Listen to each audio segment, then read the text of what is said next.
Say the weird thing. People are desperately seeking realness. Black Americans, descendants of those who survived the transatlantic slave trade, hold a unique spiritual, genetic, and historical position in this awakening. Their existence is proof of resilience against some of the most intense spiritual warfare ever waged on a people. But beyond survival, they are key activators in shifting the collective frequency. Carriers of the ancient codes, Black Americans are direct descendants of civilizations that held deep esoteric knowledge, Kemetic Egyptian wisdom, Dogon cosmic knowledge, the Ethiopian and Moorish mysteries, and indigenous West African spiritual systems. The forced displacement and oppression attempted to sever this knowledge, but it remains encoded in their DNA, waiting for reactivation. Many Black Americans are now experiencing spontaneous spiritual awakenings, past life recall, and ancestral visitations, signaling that these codes are coming online again. The alchemists and timeline healers. The Black American experience is a microcosm of Earth's trauma and potential rebirth. Enslavement, oppression, and systemic control mirror what humanity has been subjected to at a planetary level. But alchemy, the ability to transmute suffering into wisdom, creativity, and power, has been a defining trait of Black American culture. This alchemy is a crucial aspect of ascension, turning density into light. Through music, art, spirituality, and even movement, such as the Harlem Renaissance, civil rights, Afrofuturism, and now a mass spiritual awakening, Black Americans continuously bend reality and shape cultural consciousness on a global scale. Liberation frequency holders. The Hopi prophecies speak of the return of the red race, indigenous peoples, and the rise of those who were once oppressed as leaders of the new earth. Many indigenous traditions recognize Black Americans as part of this prophecy, as carriers of the liberation frequency. Their journey has been one of the external and internal enslavement. Their journey has been one of external and internal enslavement, and now they stand at the threshold of reclaiming their sovereignty. By doing so, they help to dismantle the energetic structures of control that have bound humanity. Gatekeepers of sound and vibration. Sound and vibration are primary tools in shifting consciousness.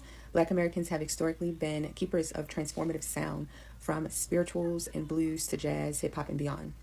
These are not just genres, but forms of spiritual technology that encode resistance, elevation, and timeline shifts. The awakening will involve an activation of new frequencies, and those attuned to sound, like singers, musicians, poets, orators, will be at the forefront of this energetic shift. Masters of duality, integration, and esoteric thought. True mastery comes from integrating opposites, light and dark, past and future, suffering and liberation.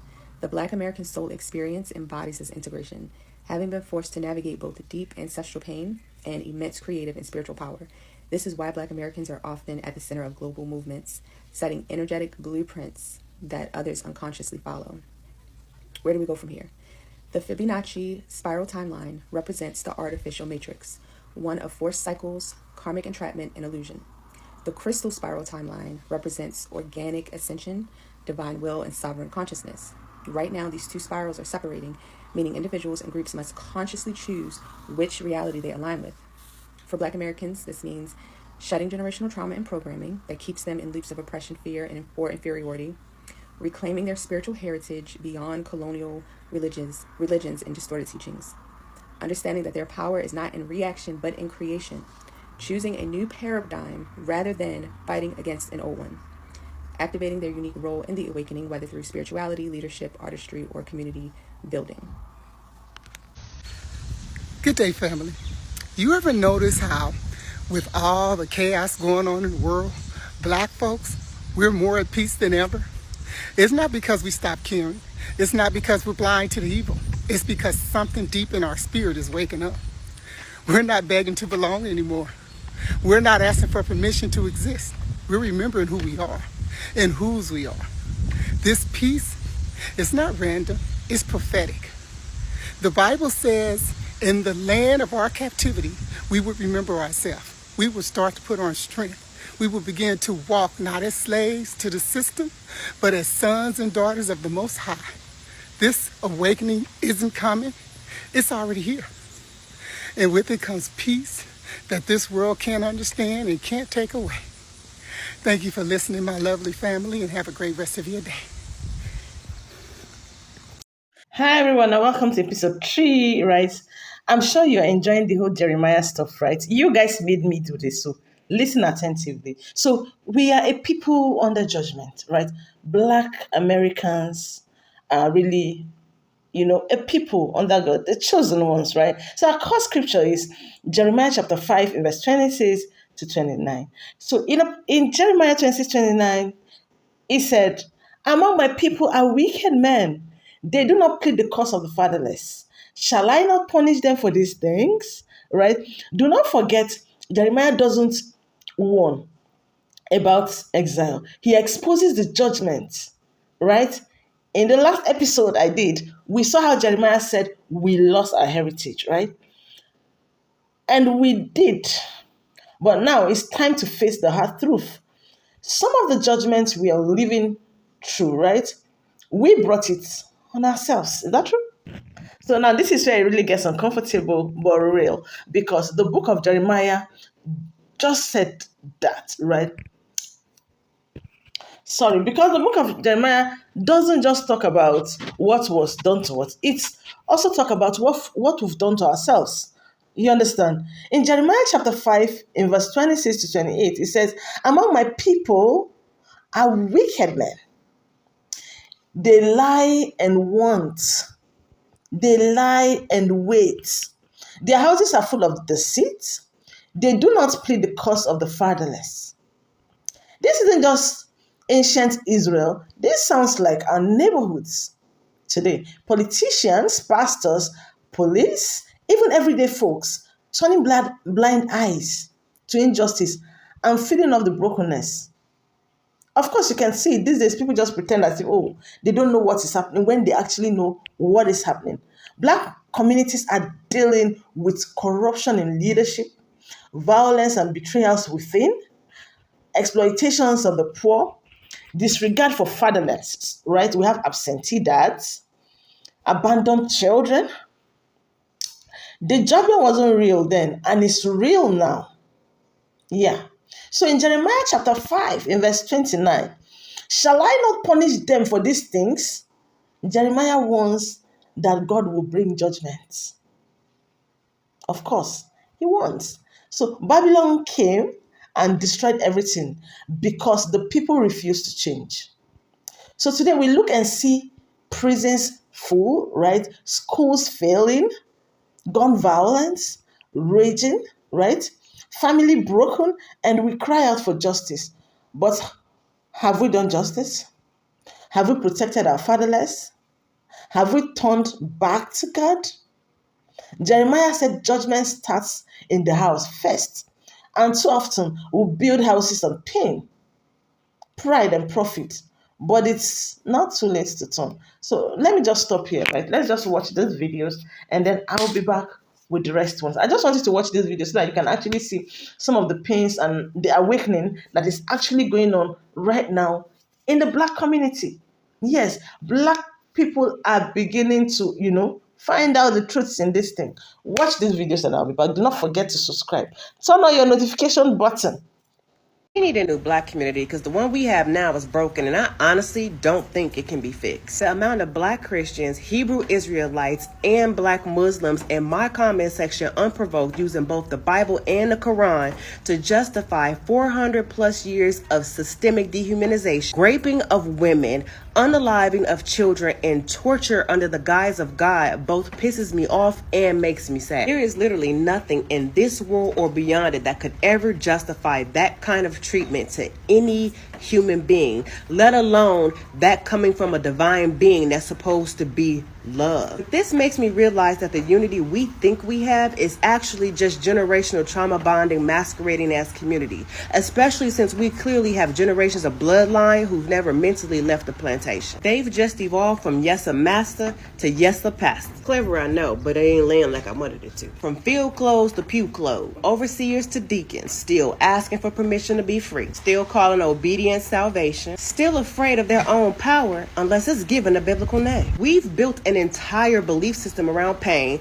confused suffering with spirituality, and we've been in survival mode for so long that we forgot how to actually live. And now we fight each other more than we fight the system. We still debate who's closer to God while still healing from the gods that was forced on us. We scapegoat queerness, feminism, and Africa itself but never seem to question the slave master's religion that's still sitting in the center of our psyche. Y'all rather identify as a Hebrew Israelite than an African. It's not lost on me that everybody not from Africa, so don't do that. However, the Sinai Peninsula that literally connects Israel to Egypt is located in Northeast Africa. The term Middle East wasn't coined until 1902 by Alfred Mahan, a European. He couldn't handle the cradle of civilization in the Holy Land being rooted in Africa, so they made up a name. When people like me call out the lies and the contradictions, somehow we're the enemy. But what y'all fail to understand is that we don't just want community. We want community, accountability, and liberation, which includes those religions. And there's just far too many of y'all having circular arguments trying to justify white supremacy and patriarchy. And yeah, we may need a new black community. Black people are starting to wake up and the spell is over. The veil has lifted, the curse, whatever you want to say that we was under, because you know some religious groups, specifically I think Mormons, say that black people are cursed.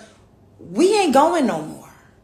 The energy harvesting is not working. The energy siphoning is not working. And I am so proud of us.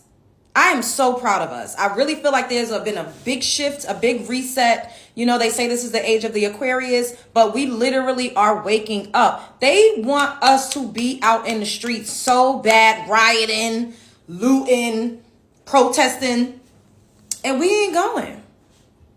We ain't got another community, the Latinos, they try to get us out there. They keep going. Why y'all not out here fighting and marching? We ain't going. Now they talking about segregation. Why we don't care? And black people got a bad take because we all saying we don't give a damn. Do it. Do it. Do it. We don't give a damn. We ain't going. We're not allowing you all to steal and siphon our energy. And I love that for us. I love that for us real bad. Like I said, if we had to separate, if something happened, I believe in us so much that I believe that we will flourish. I believe that all that's happening has been a wake-up call to us as a collective to continue to get our eggs in a row, our ducks in a row, our affairs in order, and to continue to put on for ourselves and to pour back into our community. And I really love that for ourselves. I really do. Shouts out to the melanin-rich Americans. Shouts out to us. What y'all think about this? Do y'all feel like there's been a shift? Because I can feel the shift. I can feel it. We're not going. It doesn't work anymore. And we keep saying we ain't our ancestors. We are our ancestors. We are our ancestors' wildest dreams. We are them times 10. I love y'all. Spread love is the Brooklyn way. I don't think people realize how exhausting it is to be black everywhere. Not just in America, not just in the South. I'm talking globally here. Because wherever we go, there's a version of the same fight that's just waiting for us. And it's one thing to feel like a second-class citizen in your own country, but it's another thing entirely to realize the whole world sees you that way too. You ever hear people say, just leave, America's the problem? As if racism is something that you can outrun. As if anti-blackness is some sort of American export. So let me tell you something. In Brazil, which is the blackest country outside of Africa, police kill black people like it's sport. But it's not just the cops, it's the beauty industry that sells skin bleach. It's the store owners that follow you. It's the neighbors that flinch when your child walks by. In the UK, you can speak perfect Queen's English, but still be denied housing, passed over for jobs, and told to go back to Africa like your birth certificate doesn't say Birmingham. In France, they don't need to say black to criminalize you. They just hide it behind secularism. They ban your head wrap, regulate your natural hair, silence your protest chants, and when you speak up, they act like you're the problem. And the people? They'll clutch their bags, they'll ignore you in interviews, and whisper the N-word when they don't think that you understand French. In China, black students were kicked out of housing during COVID, just for being African. But long before that, there were restaurant bans, fake job ads saying no blacks, and videos mocking our features going viral with millions of likes. In India, you'll be fetishized on one corner and insulted on the next. And if you're African, they'll stare, laugh, and sometimes they'll spit on you. In Ukraine, when the war broke out, white refugees got seats, and black refugees got barricades. In Libya, we're still being sold in 2025. And nobody's storming embassies for that. Let that sit, because being black is not the issue. The world's relationship with blackness is. And here's what bothers me the most. They want our rhythm, but not our presence. our slang, our dances, our music, our clothing. But not our humanity. They'll rock locks on a runway but call them ghetto at school. They'll say Wakanda forever and still scream monkey at the next black soccer player. They'll ask to touch your hair, or not even ask. They'll mock your nose and then turn around and say that you're too sensitive. And don't even get me started on influencers. Black American culture gets ridiculed as loud or uneducated until someone else steals it for likes. We're told that we don't have culture by people that are dancing to our beats, speaking our slang, and wearing our clothes. We are everywhere, but still nowhere. Loved, but not protected. Seen, but never safe. So if you've been feeling it too, that quiet, aching exhaustion that comes from just trying to exist. You're not broken. You're not paranoid. You're Black in a world that's been trained to hate you. That hate lives in systems, but it also lives in people, in the stares, in the silence, in the smiles that tighten when you walk into the room. But here's what they can't erase. We are global. We are ancient. And we are surviving. From Accra to Atlanta, London to Kingston, we are still here. And the moment we stop letting borders divide us, that's the moment we become unstoppable. I once asked God about colonization and slavery. And if you are a Black person who is under the impression that God doesn't love you or love Black people because of slavery, because of colonization, I want you to listen to this because it set me free. So I asked God one time why it is that he allowed Black people to be enslaved and colonized. And that's because I have a relationship with God. And so I asked God these questions.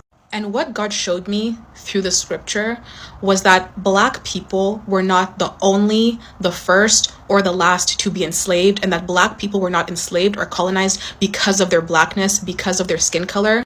Black people were made Black by God. Being Black is not some curse. It's not some mutation. It is a very intentional thing. God intentionally gave us the skin color he gave us, and he called it good. The reason, and when you look to scripture, if you read the Old Testament carefully, there's a clear pattern and clear explanation behind slavery and why certain nations were enslaved.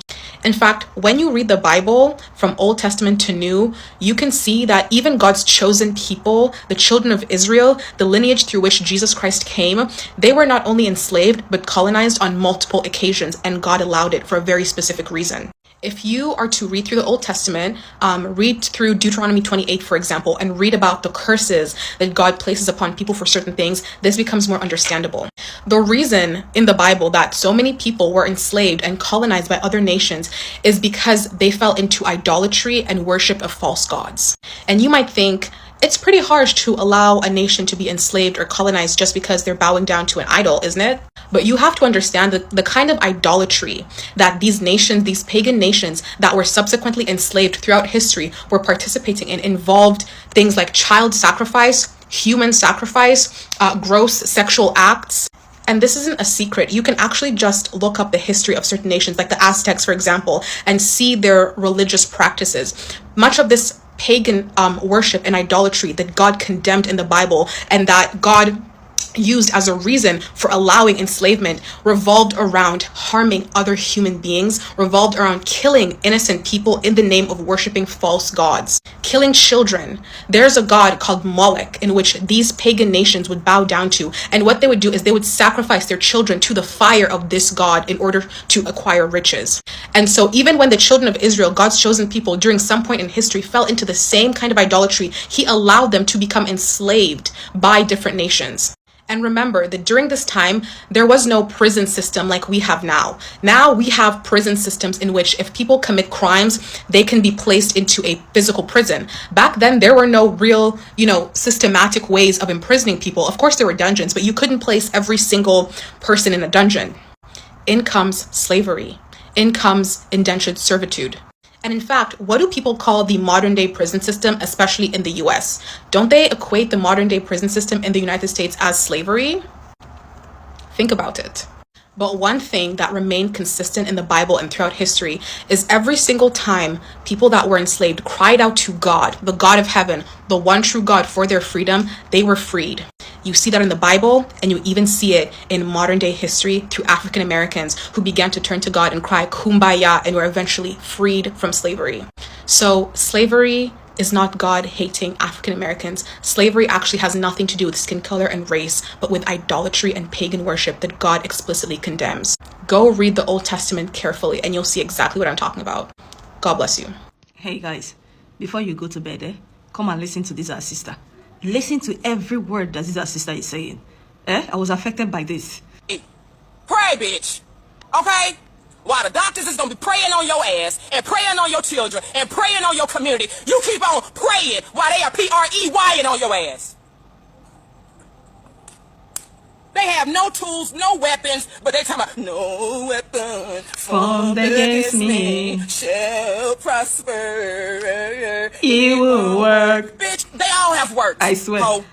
Every weapon they formed against your stupid ass has fucking prospered. I'm telling White you. supremacy has prospered. Bad school systems have prospered. Fucked up politicians have prospered and got over you every year after year after year. Your job has prospered. The people around you keep fucking you up in the head have prospered. Everything that has come against you has prospered. So shut the fuck up. God will do what he said He will do. He will stand by his word. He will come true. They the most stupidest sounding people. Just saying shit. God damn. Waiting on our Job or what was his name? Boaz. You're waiting on Boaz, and I told y'all need to be looking for a Black Panther. Not Boaz. You waiting on Boaz, and all you gonna. Do you know the funny thing? I sang this song when I was a Mugu. No weapon formed against me shall prosper. It will work. When I was singing this rubbish, all the weapon formed against me, everything prospered. Starvation. Everything prospered. All the weapon formed against me prospered. That is what Black people are still doing in 2025, in 21st century. People that have nothing. People that have no defense, no single defense. The whole of the continent, no single nuclear weapon, no single missile. There's no way in the whole of the continent that we produce our own gun, simple gun. Even a hunter's gun. We don't produce, but we are in church singing, no weapon formed against me. Tell me one particular weapon formed against Black people that have not prospered. Just one. Mention one single weapon formed against our race that haven't prospered. All of them have prospered. And the more they are forming against us, will continue to prosper. Until we stop being stupid. Until we stop being stupid. like anyway, I just played this video so that you ponder why you go to bed. Ask yourself one single weapon formed against you that will never prosper. Mugu. Do not mind that last video, right? For me, it's just like an entertainment, right? Don't really take it serious at all. So now let's continue. So what I was trying to say before I went on that break was that it's not too late. It's not too late at all. In Jeremiah chapter 6, verse 16, it says, stand at the crossroads and look. Ask for ancient paths. Ask where the good way is and walk in it. Period. There's always a way back. This is not just judgment. It's a call to return back. Black Americans must return to righteousness, justice, unity, and spiritual roots. Yeah, you heard that, right? We can't blame the system. We can't continue blaming the system. We must rebuild ourselves from within. This is not about religion. It's about restoration. Jeremiah cried. He loved his people and saw them destroying themselves. And today, I feel the same pain. That's why I'm doing this series, of course. I feel that same pain. But just like Jeremiah, I believe there's still hope. We are under judgment. Yes, but we're also under grace, right? Yeah. If we return to God, to justice, to truth, the same God who allowed the pain can also bring the healing. Do you think so? So if you think God will still bring the healing, the same God who brought the pain, who was there all through the pains Black Americans were going through, if you believe that same God is going to heal that pain, I want you to drop it in the comments, right? Drop a fire sign in the comment if you're ready for the return, because the story ain't over yet. Yet, it's not over yet because you guys said you want it, right? And you're not sharing the videos. You are not. So in the next episode, we'll talk about the remnant that survives, the ones God protects through it all. Yeah, we're going to talk about the remnants. That's you, the ones God protected through it all. So that's what we're going to see. I hope you're enjoying it. Are you sure you're enjoying it? Let me see it in the comments, right? Let me see if I should continue with this or not. Do not forget to like, share, subscribe to Global Gist with BJ. Turn on your notification bell so you can always watch my videos. I am dropping videos this weekend. Please. It doesn't matter if it's a video you like or not. Just go ahead and watch it for me. So it can help me. It can help me. I really need to get new gadgets. My phones are disturbing me. So I really need to get gadgets very soon. So whatever video I post, try and just engage. Even if you're not watching it, right? I'm going to post videos. Just put it to play to the end, please. Right? Just do this for your sister to encourage me. Right? Do not forget I love you all. It's Global Gist with BJ. My name is Blessing, right? But you can still call me BJ. Always stay tuned, stay bold, stay unapologetic. We are chosen. That is what matters. We are chosen, and we are coming out of it strong. We are coming out of it victorious. See you on the next one.